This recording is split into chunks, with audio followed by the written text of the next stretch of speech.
On towards building robust NBFCs for inclusive and high economic growth. May I invite on stage the eminent panelist of this session, Mr. Shiva Rajaraman, CEO, NIIF Infrastructure Finance Limited, Mr. Mehernosh Tata, CEO, SME, ECL Finance Limited, Mr. Durgeshwar Kumar Mishra, CEO, Executive Director, Shubhalakshmi Finance, Mr. Shashidhar N. Thumuluri, MD and CEO, Sabke Impact Solutions, and Mr. Somdeep Sengupta, KPMG India. Thank you all for joining us here.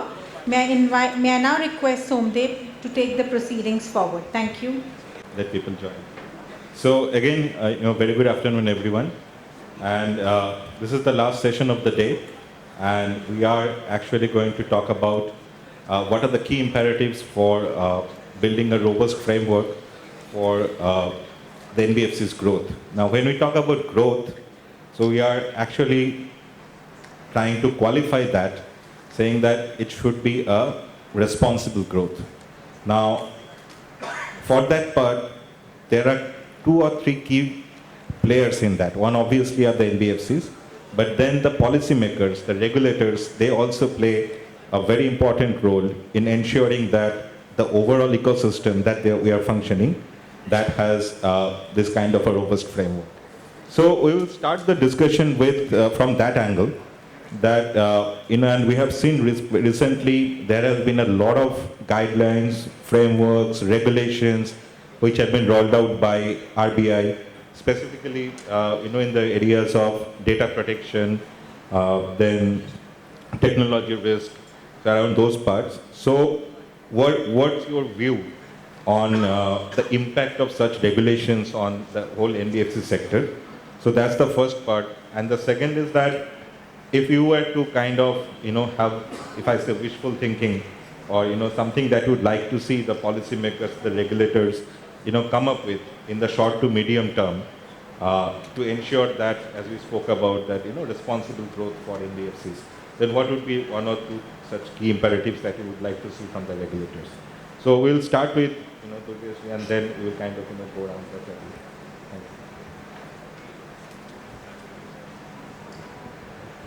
you. So good evening, thank you very much, Somdev. In fact, he has asked so many questions in a time, so we should be splitting in between. So because I have to respond, also other people will think that I have nothing to respond. So if you can ask some specific thing out of 3, I would be happy to respond that. Sure, absolutely. So we have the privilege of having representation from, if I can say, different sub-segments of NBFCs. Like, you are looking at, small micro loans, then we have a full stack kind of NBFC. Then we have someone who is looking at large ticket size loans, like Shiva with the infrastructure financing. So from your specific segment perspective, so what would be, you would like to see from the policymakers or the regulators, come up with in the short to medium term that will help you to, fulfill your growth aspirations? Thank you. So really, it's very important question for me. Being a small entity serving to the lower ticket size loan, there a lot need to be done by the support, by regulator, by government, by everyone. Because only predominantly the big player, big entity, they are getting advantage of everything. If we go by the rating, there are entity where a small entity, they have some asset size regulation, restriction, internal restriction, that is not formal, but you cannot go and get rating if you are below 1,000 crore, you cannot get A rating from any reputed rating agency. If you don't have certain restriction, if you don't have certain level of capital, it is very difficult to raise fund. Rating is parallel. So on three front I would suggest, I would like to have some support from all the regulator and other. If we have to build the smaller entity, the future entity, we need to support on first the overall support to fueling the growth of that entity. So rating is one, I believe. Policies for banks and regulators for up to the like regulation, if you see, RBI has done some scale-based regulation. But there is no scale-based funding guideline by RBI. So if you go and see the bank, visit banks, they will take all the advantage of highest scale level NBFC with low scale level NBFC. So that I feel that is restricting us. India has a huge potential of small entities in coming years, as microfinance institutions in last 20 years have done a lot of work and they have created a lot of entrepreneurs.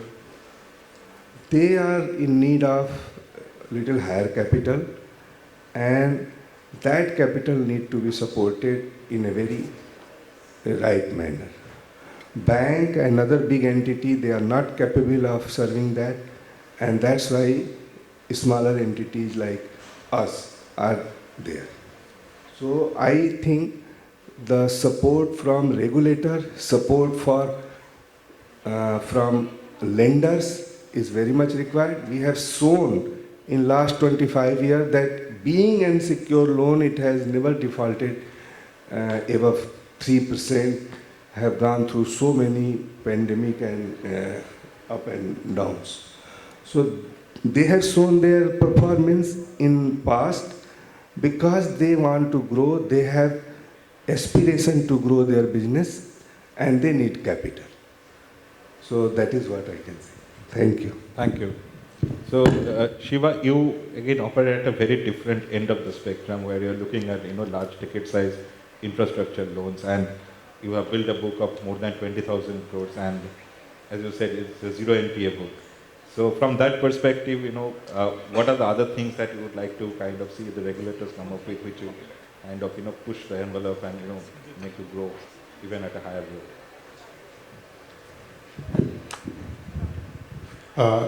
Earlier, your first point was on our comments on the recent changes made by the regulators. Let me respond to that first and then come to this. Yes. Earlier, our regulators used to come in after a scam. Something has happened, something has collapsed, as the governor put it, after the house goes on fire. It is good to see that in the last 2 years, probably 3 years, at least our main regulator is the Reserve Bank of India. They are taking proactive steps to ensure that the house does not catch fire. This is a very good signal. To take, for example, the ILFS problem, it gave a bad name to NBFCs. It gave a bad name to India's financial services. It gave a bad name to India as a country. Right? So proactive measures from the regulator are welcome. That's the first point. The second point is that the kind of due diligence that we see RBI doing in the last 1 or 2 years, yes, it leads to a lot more compliance. We have to recruit people to take lots and lots more boxes. But I think for the long term, it's probably a good thing. As all of us know that taking proactive measures even in our own houses to ensure that things go right is always good for the long term. So most of the measures we are completely in agreement with. Now to answer the second part of your question, what are the things that we would like to see? I represent a set of companies which fund infrastructure, exclusively into infrastructure. We fund 20-year, 22-year on our asset side, and therefore we borrow 10, 15 and 20-year on our liability side. Who are the people who can give 10, 15, 20-year money? pension funds, provident funds, insurance companies, so on and so forth. So most of the things that we would like to see pertain to this segment. First, post the ILFS scam, the Employees Provident Fund Organization, the largest PF organization in India, stopped investing in private sector companies. Now, at that time, a little after the ILFS scam, the finance minister had invited several groups to give their views, etc. I was there at the meeting. I made a request that I don't have any request with respect to tax exemption, etc., etc. All I want you to do is to go out into the market on TV, speeches you make, etc., and say that all NBFCs are not frauds. The term NBFC got a bad name. So she did respond. The very next day she came on CNBC and she said all NBFCs are not bad. It is for investors to select which are the good ones and which are the bad ones. Okay. So one part is, for example, the recent regulation introduced by RBI, the risk weightages, treats all NBFCs alike. I think there is a need to distinguish. When you say risk weight, the term itself means a weight for the risk. But if you're going to say one shoe fits all and look at all entities from a prism of same or from the same angle, it does not make sense. So that is one change we would like them to look at in terms of risk and put whatever restrictions they would like to put, but not blindly. The second point is that there used to be a section called 80CCF in the Income Tax Act. These were not tax exemptions. These were tax saving bonds for retail investors. They were there in 2010, 2011, 2012. Then when at some point the finance minister changed, these sections were removed. Would request that these sections come back so that for infrastructure also, we would be able to raise money from the retail investor. It gives the retail investor a chance to participate in India's infrastructure. Now, I've heard often the term infrastructure is risky. My response to that is crossing a road is also risky. We have managed in the last 10 years since inception, 0 NPA, 0 DPD. If you do a careful business, you can do a good business with 0 NPAs. I think we proved it. I think there are a few others in the market also who proved it, so that is important. The other thing we'd like to see is, there were some suggestions given to the government to form a guarantee company. That is, a government forms a company which provides partial credit guarantees or partial guarantees to projects. Now, this was actually announced by the finance minister 2.5 years back in the budget speech, but it was not implemented. How will this help? Many infrastructure developer companies are rated BB, C, etc., and find it difficult to get financing. If a guarantee company can help them for a fee increase their rating by 2 or 3 notches, then they come into the investment grade and they can get access to funds, they can get access to cheaper funds. How does this help us? It brings a lot more companies into our ambit. How does it help the company? It reduces their cost of funds. If it reduces the cost of funds for infrastructure, it ultimately helps the Indian citizen who pays less toll at a toll road, for example. So these are some of the points that answers your question. Thank you, Shubhad. I think that was quite elaborate. So, next to Mahesh, you had been a banker for a long time and you had worked in multinational banks. Now, over there, obviously, you had to deal with a lot of regulators and regulations from that perspective. Now, from an NBFC lens, and that you provide, a lot of different products also under your ambit. So, what would be your take on, these two specific points? See, I think first thing, like you mentioned, in terms of what could be your wish list and what we would like the regulator to do, I fully endorse what Shiva also mentioned in terms of a lot of regulations today are harmonizing what are the policies or arbitrages between banks and NBFCs. This to a large extent is welcomed by most of the NBFCs because it to some extent ensures that whatever regulation and oversight that we need to have is there. And more than happy to have that as we say, because everybody is looking at medium to long term growth, and therefore building the muscles to run the marathon is very important, right, to that extent. I would also come in terms of how today, at the end of the day, RBI is the regulator both for NBFCs and banks.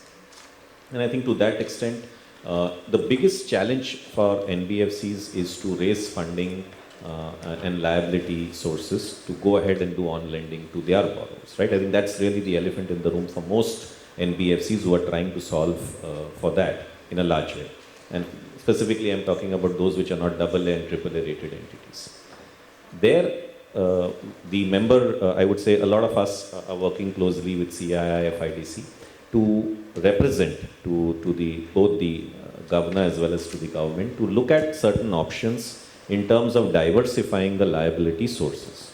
And as Shiva rightly mentioned today, for example, an NBFC, if I'm lending to a micro, small or a medium entrepreneur, I may not be able to tap into the funds of insurance companies. However, insurance companies are allowed to lend to HFCs.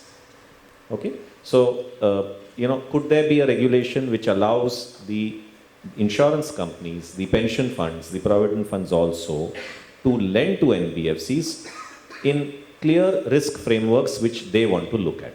This is important because we too could tap into long-term funds, and given that the bond market otherwise is not very deep, and RBI is very clear that they are not going to give new licenses for deposit taking to NBFCs, where really will most of the NBFCs go? So today you have large liability providers to the extent of banks, and one forward-looking regulation which RBI has brought about is the co-lending regulation, where they are saying, okay, here's one cohort of liability providers, which are the banks, where you and I go and put our money, the savings and current account. And there is another cohort which is far more efficient in deploying that capital. And to that extent, the NBFCs come in and say, okay, can we work together? And the end customer is benefited. Whether it is an individual or an SME, the end customer is benefited because of this working together or joint partnership between banks and NBFCs. So can we do more in terms of, or can we continue to support more on the co-lending side is important. We definitely need to look at large names like SIDBI, NABARD, who, SIDBI by the way is India's largest provider of funding for the MSME, right? The apex body is meant to look at funding the MSMEs and make them more Atmanirbhar. How do we work with SIDBI, NABARD and have growth capital? The NBFCs today need growth capital, especially those which are not AA or those which are AA and below. It is very difficult for them to say, okay, I'll build 100, 200, 500 crore pool and now come to you in SIDBI and NABARD, because first they need that working capital to build it. And that, I think, if we can work together with SIDBI, with NABARD, and ensure that many of the institutions who otherwise can't tap into the bank can be given this growth capital, and you have your matrix to track them, would be something which one should look at. The other thing which we should also focus on is, and this played out very well during COVID, right? Both the government and the regulator were very hands-on, and I think the tango dance was probably the best I've seen in my career, when both the regulator and the government worked closely to ensure that last mile funding didn't stop. Two examples. If you look at ECLGS, which was the emergency credit line given to the borrowers, the understanding at that time was a lot of that money will not come back to the banks and NBFCs, and therefore this credit line in a way was a guarantee by the government saying, go ahead, lend it, and we are there, we are guaranteeing that money. Data shows that almost 87% of these customers are not NPAs. Okay, that's huge. In a country where over 6 months we had lockdown, less than, I would say, and even within that 13%, less than 5-7% are really NPAs. The others are still trying to figure out and trying to make ends meet and pay back the banks. So I think that shows that when you work together, the end customer is also very clear. He wants to have a good score. If he's an MSME, for example, he wants to ensure that his bureau record doesn't go bad. Otherwise, he's not going to get future funding. And similarly for an individual. That played out very well. And can we do more of that? And you may term it differently, but can you do more of that? The second thing was, in the same vein, the government said we'll do something called partial credit guarantee, just as Shiva was mentioning. Now, while I do not have the exact data in hand, I wouldn't be surprised that pretty much every single NBFC which took the partial guarantee scheme and TLTRO which came in later has successfully paid back their banks. Okay. Now, again, over here, banks were really the conduits. The government said, I think we are partially guaranteeing this, please go ahead. The banks were able to write large checks to the NBFCs, and the NBFCs in turn were able to on-lend, continue their business and on-lend to the end customers which needed the money. This, I would say, transmission and working together worked very well. Why do we need to wait for a crisis to really come out with these schemes? Especially now in light of what we've already seen. Can we now, in a framework manner, make a framework where both the, not just the regulator, but the government also to some extent supports, like either we give a rating increase in some way or the other to the triple B and, A sort of NBFCs, or work together to say some sort of a cover is coming and therefore you can go ahead and on-lend. And as you build your credit history, of course, banks are smart enough to know that, over 2 to 3 years, if you're doing well, they necessarily later on at the time of renewal or rollover need not take a government guarantee. But these are, I think, some of the aspects, if we can work together, especially when we are talking, robust NBFCs and high economic value. We have, time and again, the NBFC sector has shown that they can create significant value for all stakeholders. Right? And I don't just mean the shareholders, but all stakeholders. So I would believe that if we can work together, and I know that Sandeep and team from CIA and all are working together, making that representation on behalf of the NBFCs.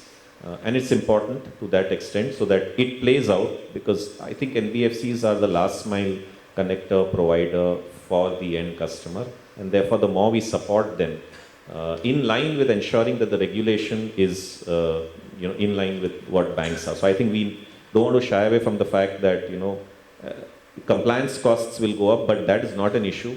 As rightly said, it's important that we start doing weight training if you really want to do your full marathon, and I think that is par for course. Thank you, Mayor. Now, last to see, I think you were someone who we spoke about last mile funding, but you are really kind of working towards that as we call the underserved part of the population, and you are using a lot of mobile technologies to cater to that need. So I think your perspective is going to be very interesting from what you are kind of looking at from this point. Thank you. I think it's a great spectrum here, investments to inclusion. So we serve a microfinance market, which is truly probably the last person out there. There has been a lot of regulatory evolution that I would say has happened, beginning with a major crisis that happened more than a decade ago. But now the regulator, like I agree, they were reactive earlier, but now they're more proactive, trying to revise what has been done several years ago. So more recently, RBI has come up with an interesting change in the regulation where they capped the income level of a person that would qualify for a microfinance loan. It's a good idea because then you define the segment, and then we all know where we are going, and beyond that it's not microfinance. So to a larger extent, it's a great framework. But what it did to us, and of course they also said it's not just the borrower, but you need to take family into account, because there are indebtedness in the family, and over leverage at that kind of a family level can be quite detrimental. And this segment that we deal with is primarily a bit politically sensitive as well, right? So there are a lot of aspects that go along with it. This sector now serves about 70 million customers, 7 crore borrowers, so you need to be able to manage that kind of a scale. Even at the institutional level, the numbers are really high. They go in millions. So the challenge that we think this kind of brought along, well, while this is a good harmonization, but it is not good in terms of homogenization. So the country is not one. Like he mentioned about one treatment for all NBFCs. Here we treat all customers with one scale. A 3 lakh income in Tamil Nadu is very different than a 3 lakh income in Bihar. But now both customers have, in both cases, we have to use the same yardstick. In our view, that's a bit of a far-reaching regulation in some sense, because then you are depriving a lot of potential so-called low-income customers in a better off state like Tamil Nadu from borrowing from microfinance institutions because of this artificial, quote-unquote artificial cap.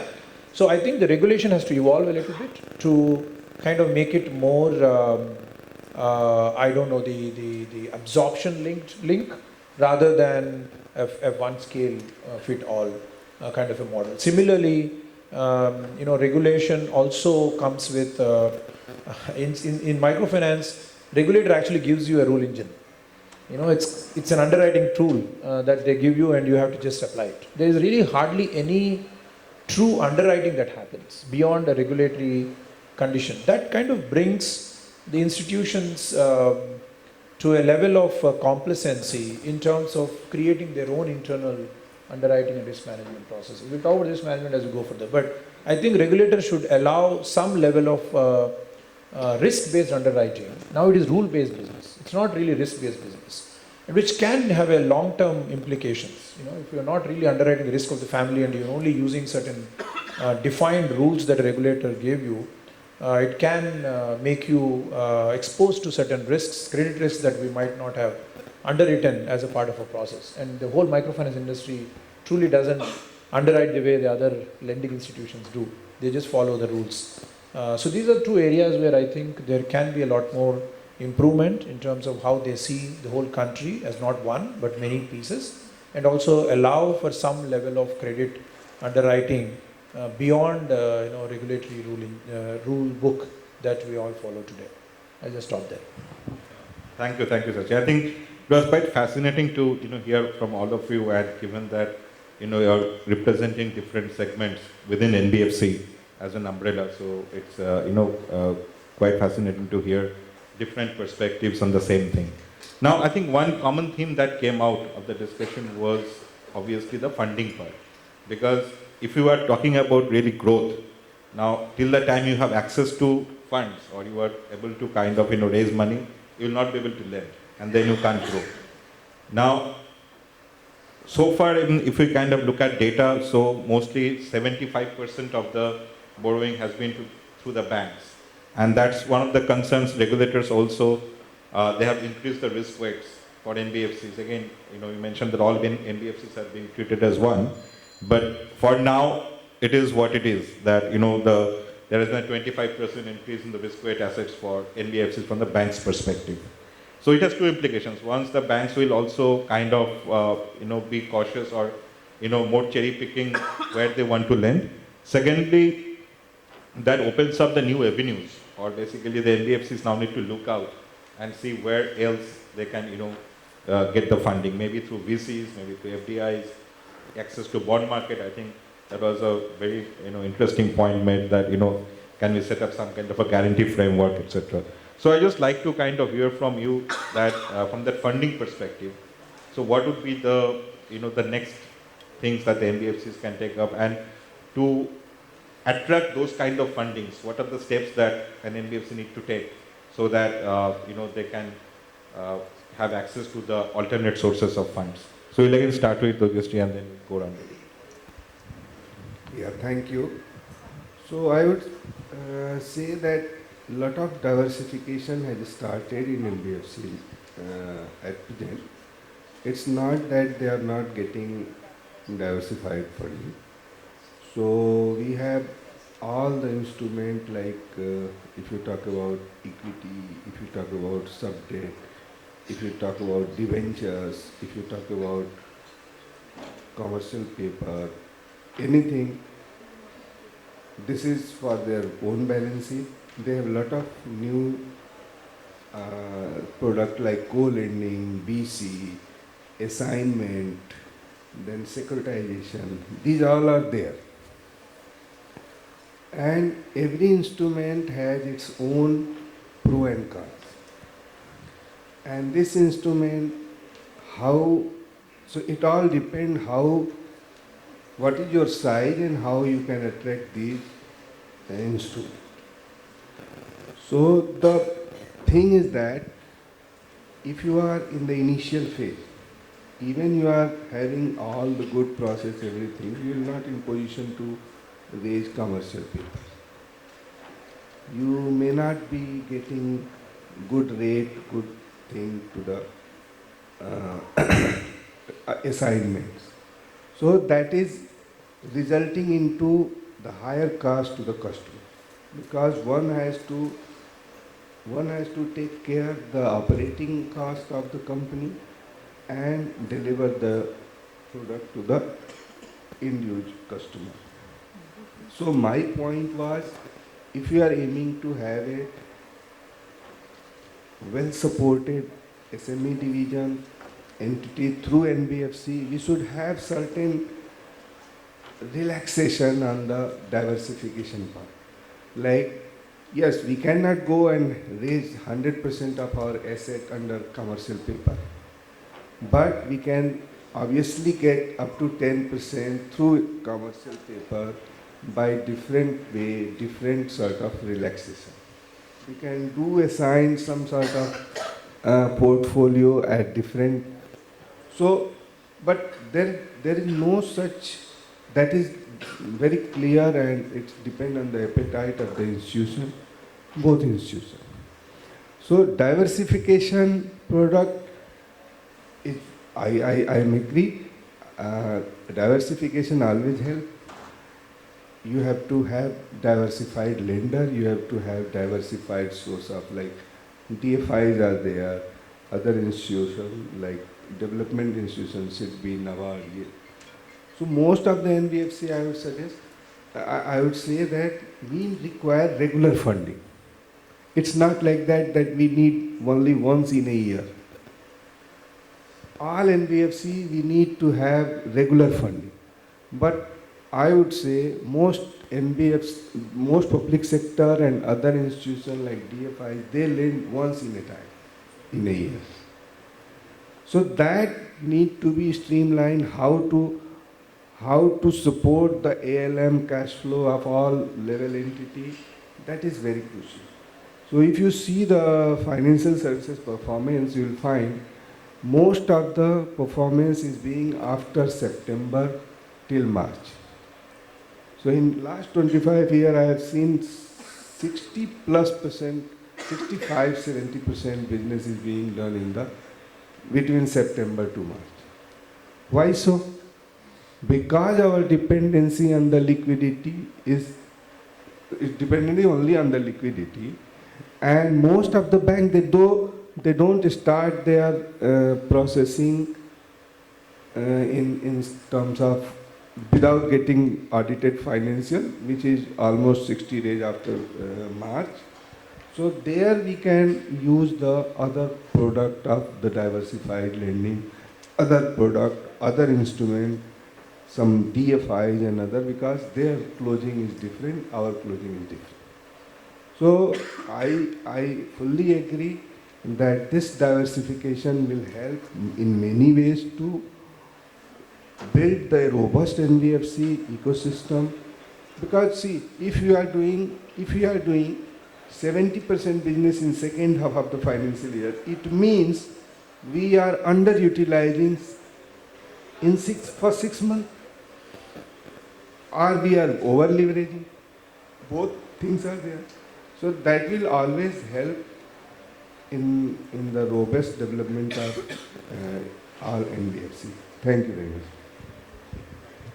Shiva, I would like to hear from you, because you mentioned that you are someone who is, not dependent on banks, and you are kind of accessing the market in a very different way. So, what would be your take on this particular thing? On our 17,000 crore liabilities, the amount of loans raised from banks is rupees 0 crore. So we have absolutely nothing. The entire amount has been accessed through the bond market only, and the entire amount has been accessed through at minimum 5-year tenor bonds. So we have done 5-year, 10-year, 15-year, 20-year, that kind of thing.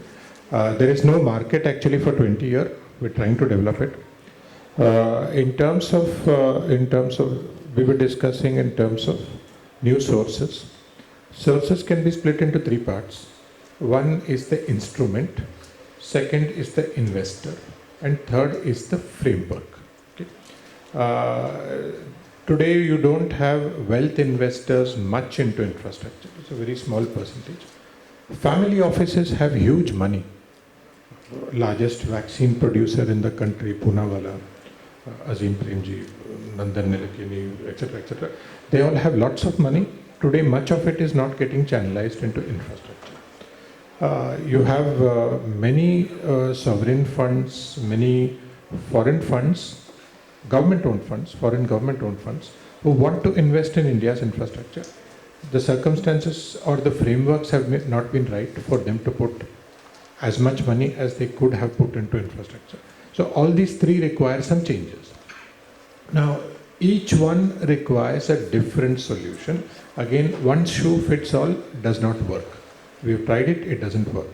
So for wealth investors, we are trying to target them with zero coupon bonds. We had requested the finance ministry that we should be allowed zero coupon bonds without any uncertainty on what exactly is the taxation. We're not asking for a tax benefit, but remove the uncertainty. The finance ministry, after a year and a half, did listen, and in the union budget speech, they clearly said this category which I represent will be allowed zero coupon bonds, and there will be no uncertainty on taxation. Happy to do that. So in the next few months, we plan to issue zero coupon bonds to wealth investors, and they will be happy to invest in 5-year, 10-year, 15-year kind of, depending on their appetite. Second part is how do we target family offices? So for family offices, we are trying to bring, in finance you have only two products, debt at one end, equity at the other end. Everything in the middle is called mezzanine and has various sub-names to it. And non-funded product is guarantee. In finance, you only play around with these products. Throw in an option, throw in a future, etc. But basic products are debt and equity. So we are trying to work in the middle for certain mezzanine kind of products for family offices, and it seems to be getting a significant amount of traction. The third is, although we are rated AAA in India, if we approach the international markets, we must be equivalent of a BB+. Now for a BB+, most international investors interested will not invest. So therefore there is a requirement of a guarantee company from the government of India possibly, which can increase us by just one notch. Once we get into the investment grade internationally, your sources of financing almost become 100 times more. Yes, I've not made a mistake with that. It's actually 100 times more. So this is also something we are trying to work with the government on to see whether they can bring this. The fourth is, there is a lot of appetite available in the market, and some of it you have seen in the press, for certain specific sectors. You've heard of green bonds. I don't know whether you've heard of blue bonds. Blue bonds refers to investors who will put money provided the money gets channelized to, for example, the water sector. So we are trying to target some of these sectors as well as attract some of these sources. So these are 3-4 examples of instruments. There is one more thing that we are trying. Will mutual funds put money in infrastructure? Not really, because infrastructure requires 10-year, 15-year money. So what we are doing is bringing in a bond structure, strip structure of bonds. You strip a bond into 1 year, 2 year, 3 year, 4 year, up to 15 year.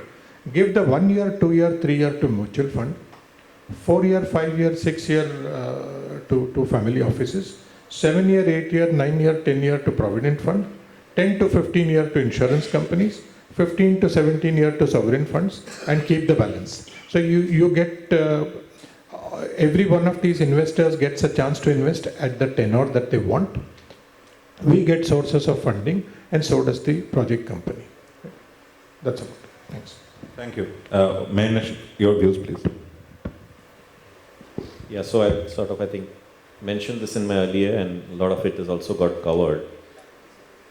Definitely, we need diversified sources of funding, especially now given the regulator coming in and also making it a point saying that there is some amount of contagion risk between what they are seeing in terms of growth of assets of banks to NBFCs. I think it's gone up from 9 lakh crores to almost 14-15 lakh crores.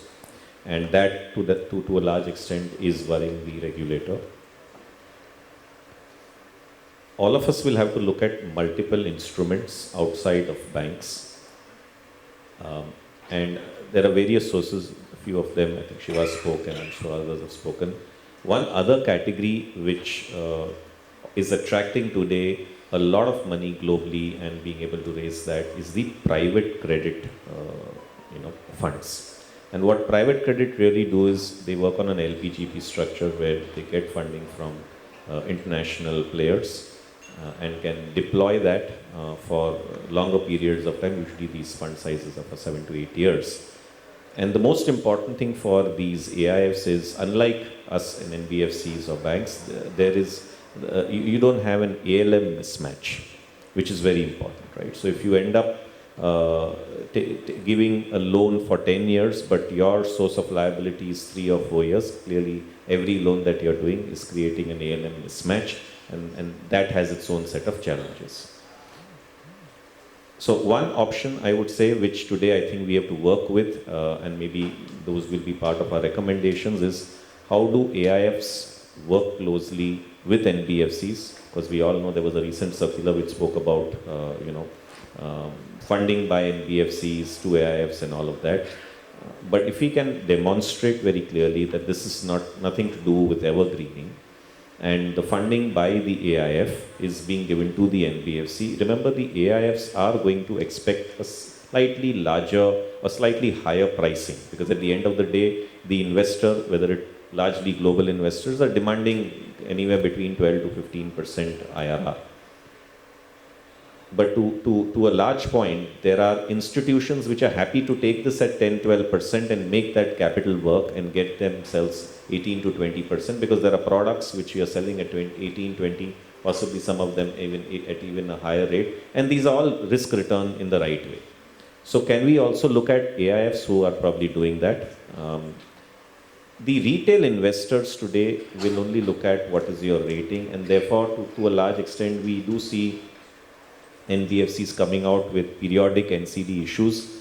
How do we support more of that? Because I think then you bring down the dependence of any one large bank and you retailize honestly what it is. I don't want to add to, in addition to what family offices clearly are one area where one needs to work on. And again, family offices should be very happy to look at a pool of assets. So today, let's say Azim Premji Foundation should be, any name you take, should be happy to look at a pool of assets, because then your risk is not necessarily on the originator, but the underlying end customer who has demonstrated a payment to you, and you can pick and choose. So you can cherry pick a pool and say, this pool which is giving me 8% or 9%, I'm happy to invest X amount of money over there. That brings in the liquidity for the originator, which is the NBFC. At the same time, gives reasonable returns to the family office. And we could look at structures which are more tax efficient. So these are a few things which should be looked at.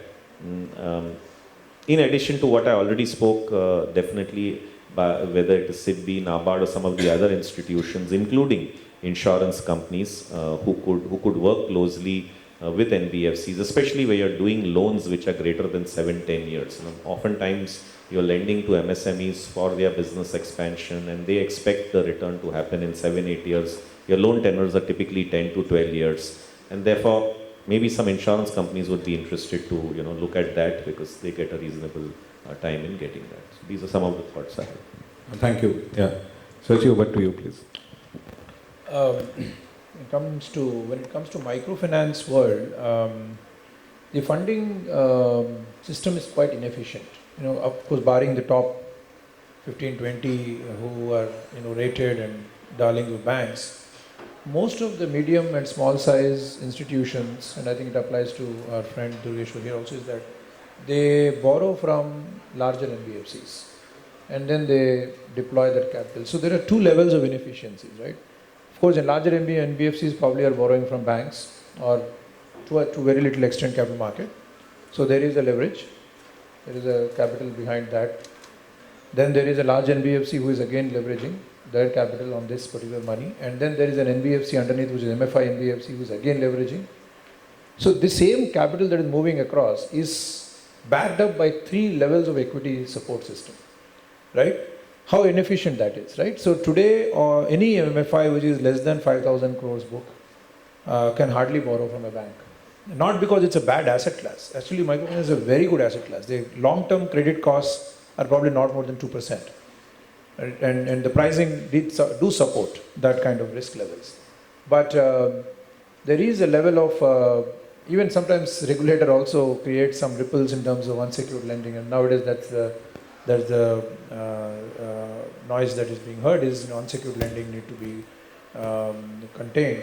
That's more probably applicable to personal loans and some other sectors, but not so much microfinance. Microfinance has performed really very consistently over a long period of time, but somehow there is this multi-layered funding that makes the last customer obviously pay for all this capital that is being supported.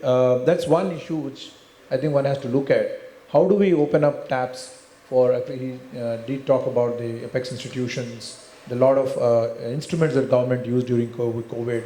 I think these are very important instruments that smaller NBFCs should be able to tap into, so that the cost of borrowing is within the manageable levels, and then risk-weighted lending rates can be actually applied to the customer.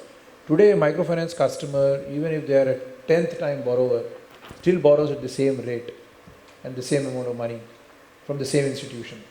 There's hardly much that changes for that customer, because the rest of the pipe is still very tight.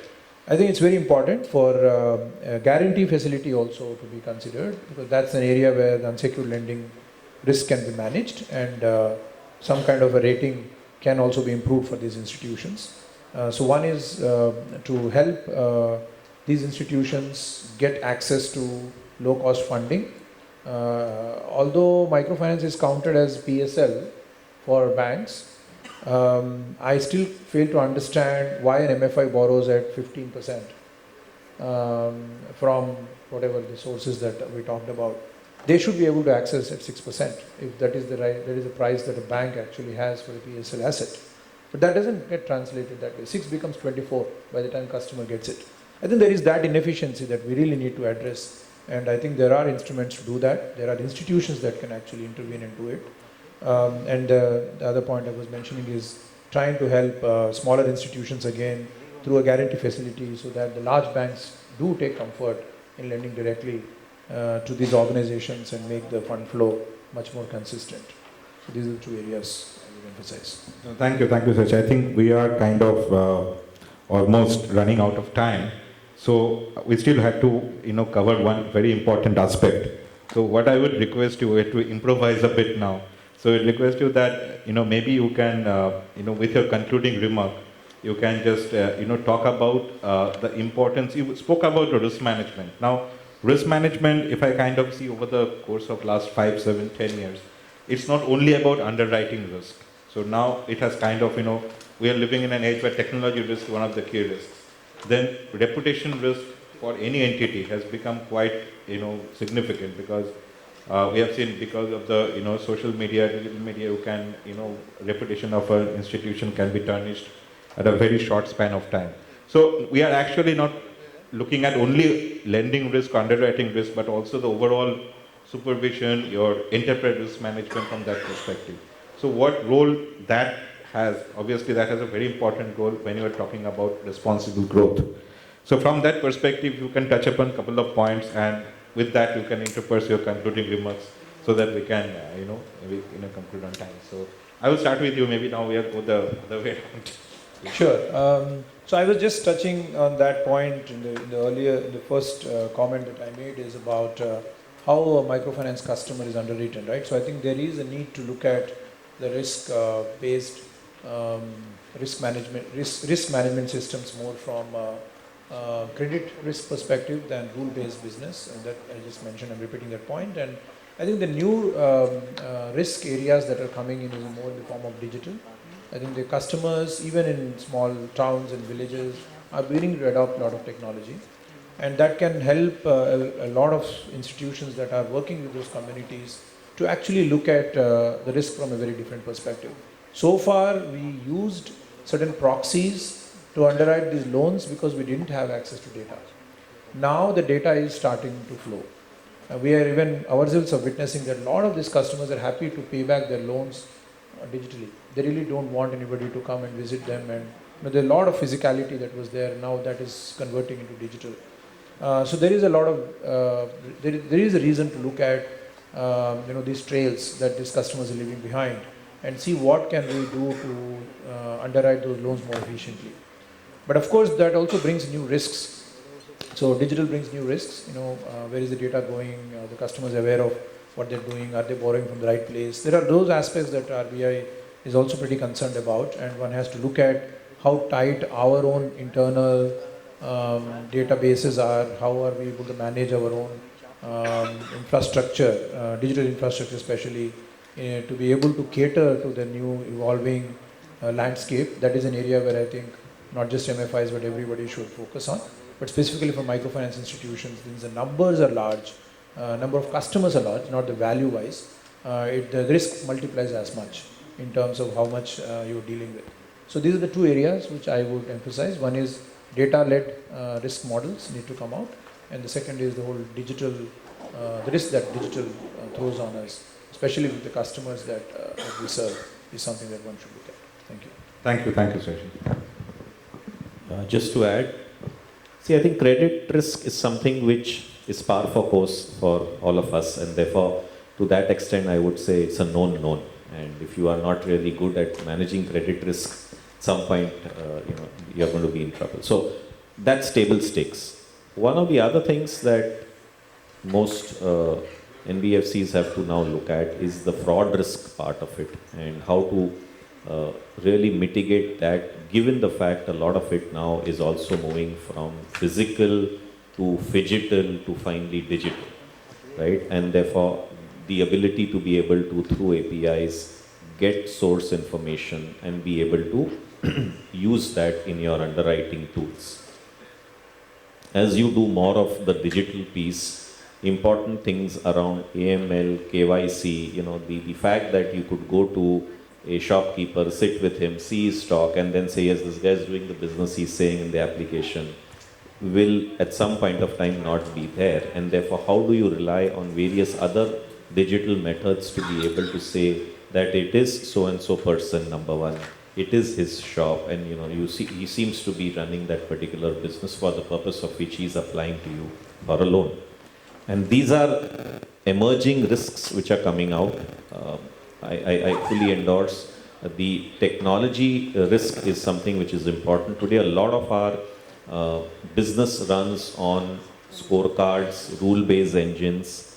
How are these getting periodically tested? How are they getting checked? Because a small bug, a small change which can happen can completely make it something which was not supposed to be approved can get approved because of these scorecards and all. And therefore, these are emerging risks which earlier in pen and paper were not there. I think it's important for all of us to embrace digital. Overriding, I would say, the customer convenience is clearly coming out as we all try and improve the turnaround time. As we all get more digital, the cost of processing is also going to come down, which hopefully will translate in the end cost for the borrower as well. And therefore, some of these new emerging risks will have to be viewed carefully.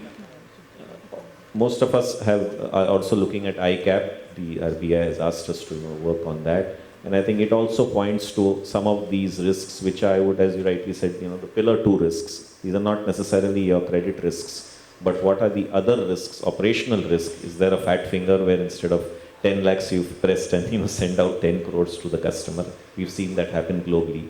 And these are risks which one has to really look at as we go along scaling, because you want to keep customer at center, bring about the convenience, bring down your processing cost, and still ensure that you are mitigating all the credit risks in the process. In fact, you are improving given the fact that you have these digital tools today.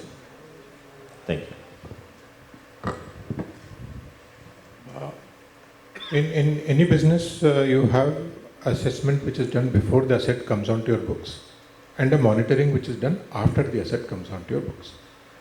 In our business, the credit risk, infrastructure finance business, credit risk is not par for the course. New risks are emerging. For example, if you fund a wind power project, You have assessed the last 15 or 20 years of wind patterns, but wind patterns are changing. Climate risk is emerging. A lot of people assume that because India is largely a hot country, tropical country, hot country, solar power potential is higher than that of other countries. Completely wrong. Solar power has nothing to do with heat. It has everything to do with light. Otherwise, Germany cannot be a leader in solar power. So, hotter summers leads to solar panels cracking, because of which you require to source stronger solar panels, for which the manufacturing facilities have to be developed, etc. The point I'm trying to make is climate risks are emerging, which we had not anticipated earlier. We are trying to find ways and means to mitigate and deal with this. One example, how do you mitigate wind pattern? हवा कहाँ से आता है, कितना आता है? Who can predict? We are trying to develop an insurance product along with an insurance company to mitigate what is called resource risk. Even today that product is available, but nobody takes it because the premium is so high. We are trying to develop a product where the premium is affordable. If you take the product, the rating agency will upgrade the company because that risk is mitigated. If upgradation happens, their cost of borrowing falls. As long as their benefit in cost of borrowing is higher than the additional insurance premium payable, it makes it affordable.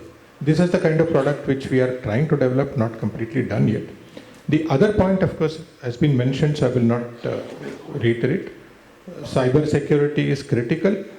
In my view, the regulators are rightly focusing on cyber security.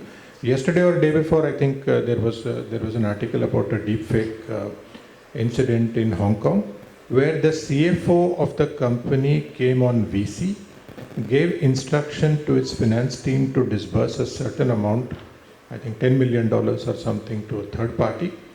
But that was not a CFO at all. That was a deep fake. Now, this kind of thing is a new kind of risk emerging. We have not yet figured out ways to deal with it.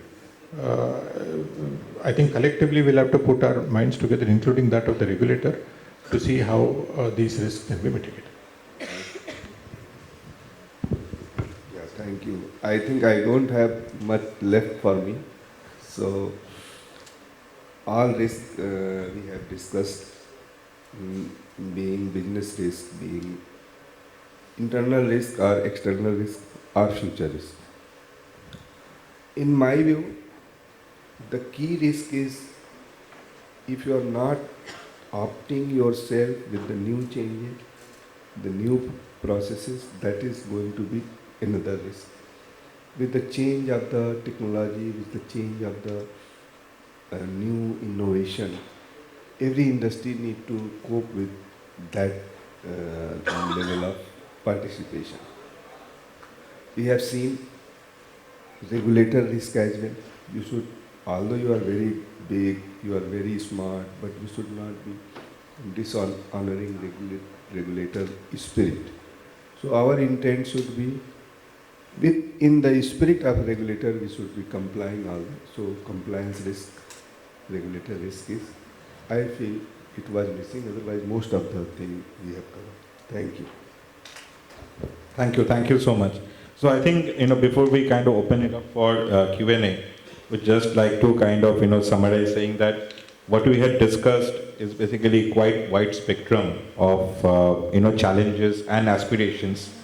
And I think to fuel the growth that we are talking about, so 2 or 3 major things. See, one, definitely on the whole technology and the data related insights that we can draw from, our customers, etc. Secondly, whole on the regulatory side, how we can be, more robust, which actually means, greater reporting standards, greater supervision and customer protection. And finally, if we kind of are aligned to that, that actually will help us to, get more confidence, we access to different sources of funds, which in turn will, result in accelerated growth. So, thank you so much again to all of you for your, valuable inputs, and I think it was, quite interesting to hear when we spoke about the last one, the whole risk management, we spoke about data digital as well as the climate risks. I think we kind of covered the entire spectrum. So with that, again, thank you all for your time and patience. And maybe we have time for a couple of questions, so we can take that, or else we can close.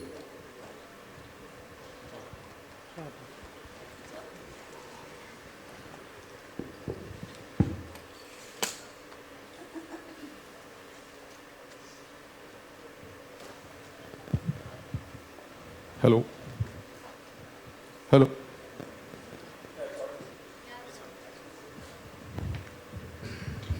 Hello.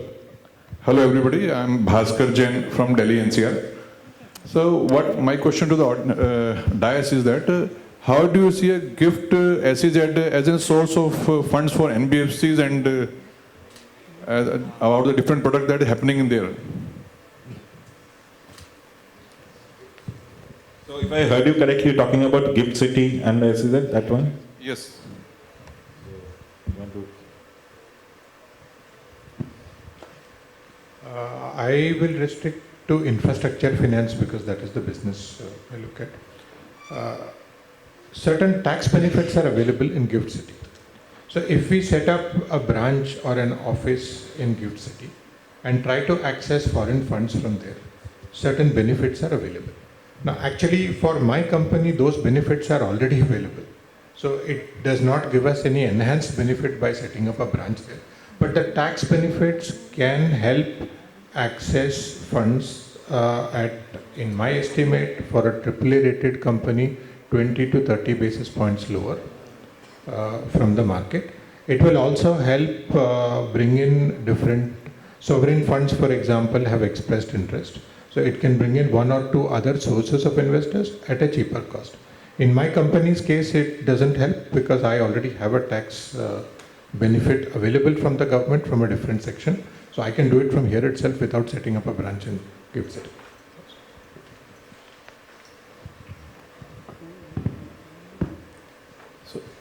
So I think if, as long as you can see some benefit in being able to raise funds from Gift City, it makes sense to be present there. Today, quite a few well-known, I would say NBFCs are necessarily not opening shop there, but going out and doing roadshows globally and getting funding. So unless there is a clear economic reason for them to open shop there and get it done, at this point of time, I would say that a large part is more exploration. I think it's a good idea, but it's more around exploration. And as he rightly said, really do the math to check whether are you really saving any money by opening up an office in the SEZ and thereby getting a different set of investors. Normally, currently, that is not the case. The investor who's interested in you, whether you are based outside of the SEZ or not, he's more interested in seeing what is your rating, what sort of business model you have, and go about doing that. So that's what it is currently. Please. Yes, go ahead. Yeah, hi, good afternoon. My name is Venkat Krishnan. I'm the co-author with the ISO on developing standards for sustainability and ESG.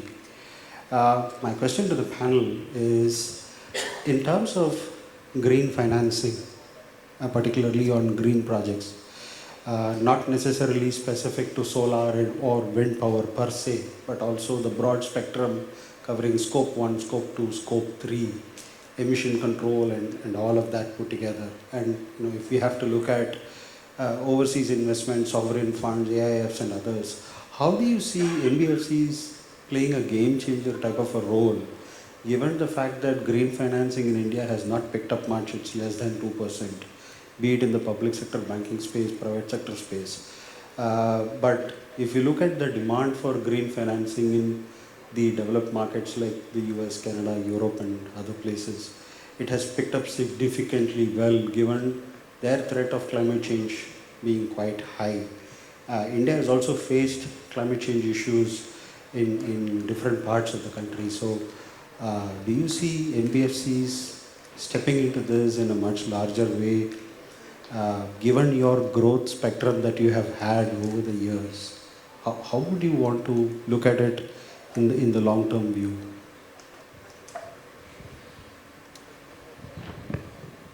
So I'll probably talk about more than.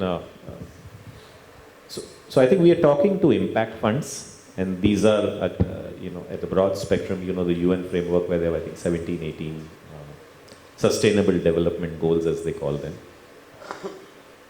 Could you end up ensuring that you meet a few of those, whether it is sanitation, whether it is cleanliness, whether it is going green, climate, etc.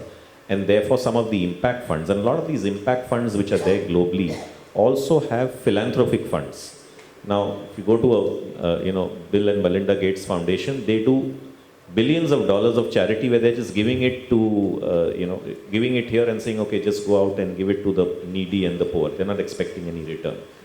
They also have certain institutions where they expect a reasonable rate of return, but the large part of it is towards saying, are we going and ensuring a cleaner, greener earth, the right level of sanitation, etc. So we are talking to some of these impact funds. There's also been a lot of NBFCs which have been able to raise through green bonds, etc., of the likes of Shriram and all. So we know that that is of interest to global investors. As you rightly said, over a period of time, this will become an important liability source for most institutions, and therefore, if you have capability that you're at the end of the day looking at one of those 17 sectors where globally UN is saying that these are the sustainable development goals for Mother Earth as such, you will see some funds who are interested in coming into you. I mean, that's where I would see in terms of the impact funds.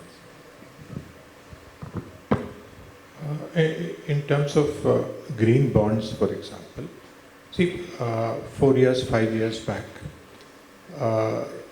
we were funding solar and wind. We were getting liabilities through bonds. So in effect, these were green bonds. Whether you call it green bonds or not call it green bonds, they were green bonds. All of us in different parts of NBFC sector have different objectives. Somebody is looking at microfinance, somebody looking at SME, we look at infrastructure, etc. But the common factor is that we are all here for commercial gains also. There is an objective to lend, there is an objective to be profitable. So if I get somebody who wants to invest in a green bond and somebody who's not looking at a green bond, but the green bond one involves lots of processes, right? Now, why would I take something that in effect increases my cost? So if the green bond investor, and today this is happening, 4 years back it did not happen, today it is happening. The green bond investor is saying, I will provide you financing at X basis points lower than what you would get in the other market. Then I'm interested in branding it as green, right? Ensuring certain processes, etc. Although I'm already lending to green, now I will position it as green because it is giving me a commercial gain. Now, I don't know too much about the word game changer, but if more investors start offering lower cost, even by 5 or 10 basis points, I think a large number of NBFCs would ensure processes to ensure that their end use is towards green. Am I covering this thing? So there has to be some commercial gain to do it. If it is simply going to increase our cost, then why would I brand it as green? Am I giving a point there? Thank you. I think with the interest of time, we'll close the Q&A here. I'll hand it over to Sandeep. Thanks, Somdeep. Before we close this, I think I want to let you know what we do here.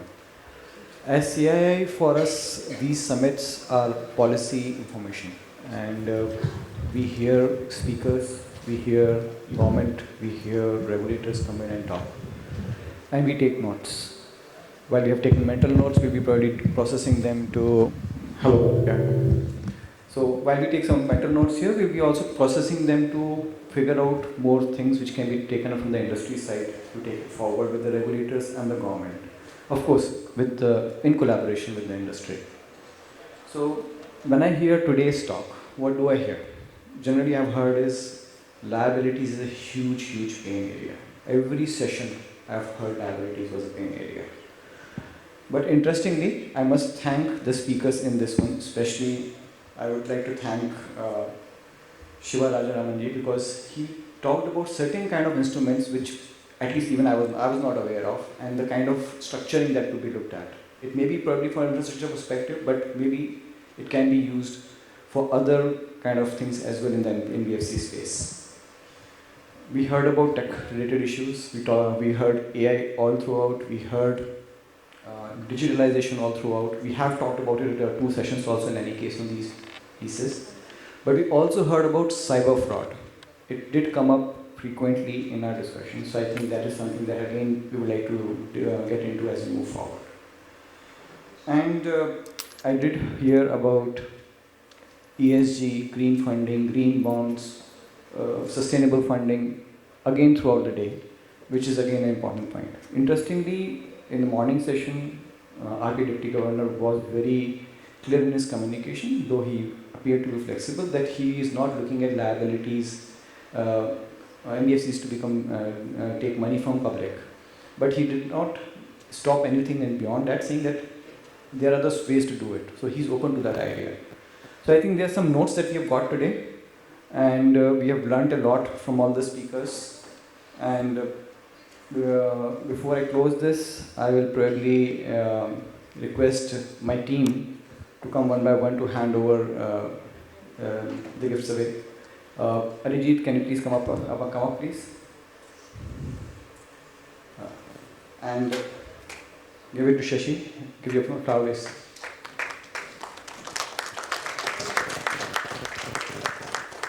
Arijit is my Deputy Director for Financial Sector. Soni, I would like you to come up now for giving it away, please, to Mehernosh.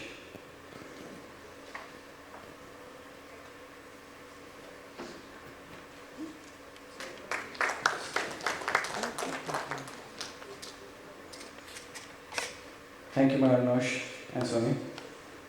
Supriya, can you please come up and give it to Mr. Shivaraj Rajaraman?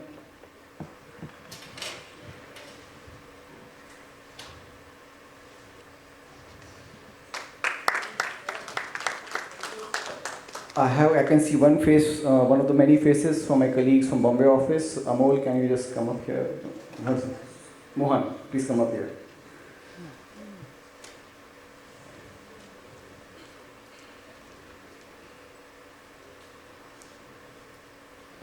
And please give it to Mr. Durgeshwar.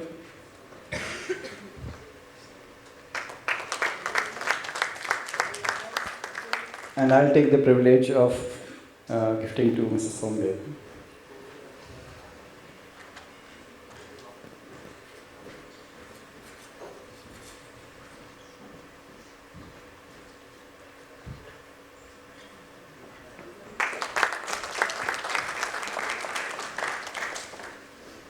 Before I end, there are a lot of people who have worked very hard on delivering this. Most importantly, the speakers who have taken out precious time to come up here. There have been sponsors who have helped us fund this thing, this whole summit. So thank you all the sponsors who have actually partnered with us to help us out on the same. RBI Deputy Governor took out time. So as a regulator, especially given that MPC was yesterday, I know it's a very challenging thing to do, to come up and do it the very next day. So again, thanks to regulators.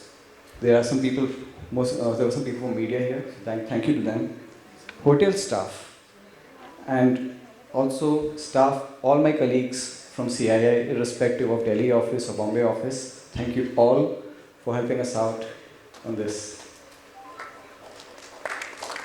And of course, my AV team and everybody here. Thank you so much. With this, I announce the closure of the summit today.